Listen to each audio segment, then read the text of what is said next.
ټول قوم خپل مشر ګڼي جناب بانی مومن لویه جرګه په ولاړه استقبال وکړي جاوید خان مومن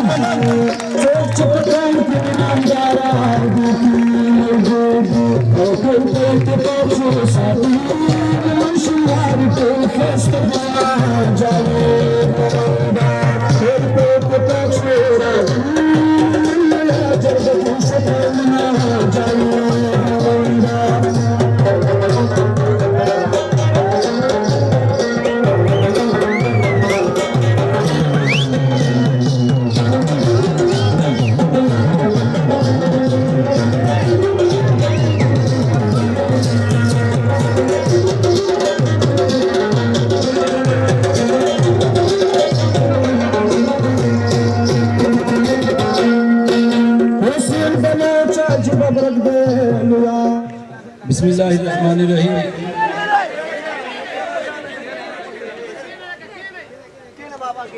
بسم الله الرحمن الرحیم عزیزانو ټول نه لاول خو د کوم ملګرو عزیزانو چې د دې پروګرام انعقاد کړي فاتح ګل جی سبز علي خان شیر علي خان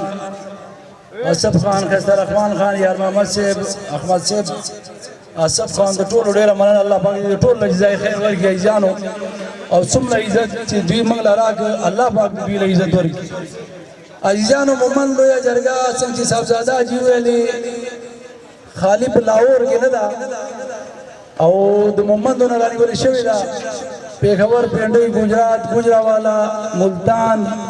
کراچۍ لاهور په ټولو ښارونو کې د لویې جرګې مقصد صرف خواره واره عزیزان یو پلیټفارم ته راغونډول دي او اتفاق د دې نور هیڅ مقصد نشته نه د دې سیاسي مقصد شته نه د دې بل مقصد شته موږ وایو په کوم عزیزانو باندې دلته کوم عزیز باندې ستونزه راشي مشکلات راشي هغه په وس نه راځي هغه هر قسمه د حکومت طرف نه د پولیس طرف نه نور موږ خو پنجاب کې اوسېږو ظاهره خبره ده موږ په اقلیت کې نو څنګه چې نور قومونو یو اتفاق او خپل تنظیمونه اساس کړي موږ هیڅ ادم سره وایي دا ټول موږ ورونه دي چې پنجابي دي چې بلوچي دي چې سندي دي ویرا دلته زموږ لپاره دا ضروري ده الحمدلله پېښور او پنډۍ ملتان ګوجراوالا ګجرات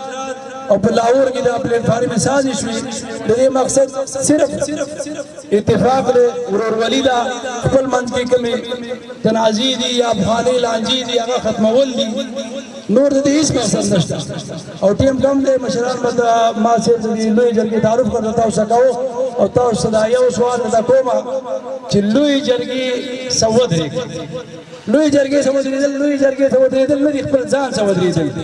نو تاسو لویې جرګې سره اتفاق کوئ دا کم کارونه چې دوی رانیولي دي